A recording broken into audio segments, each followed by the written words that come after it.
সুপ্রভাত, আবার চলে এলাম সকলের সামনে আমাদের রান্নাঘরে।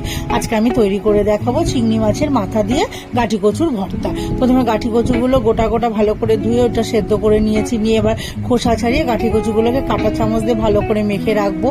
আর এদিকে হচ্ছে মিক্সির বাটিতে চিংড়ি মাছের মাথা, রসুন, কাঁচা লঙ্কা, শুকনো লঙ্কা একসাথে পেস্ট করে নেব। নিয়ে এবার কড়াইতে তেল দিয়ে, তেল গরম হলে কালো জিরে ফোড়ন দিয়ে এবার পেঁয়াজ কুচুনোটা দিয়ে দেবো। পেঁয়াজটা একটু ভাজা ভাজা হলে চিংড়ি মাছের পেস্টটাকেও দিয়ে দেবো।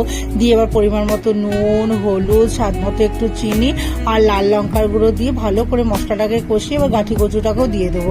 দিয়ে ভালো করে এবার কষাতে থাকবো। কষাতে কষাতে যখন দেখবো শুকনো হয়ে আসবে তখন পাতিলেবুর রস আর কাঁচা লঙ্কা কুচি ছড়িয়ে দিয়ে নামিয়ে নেব।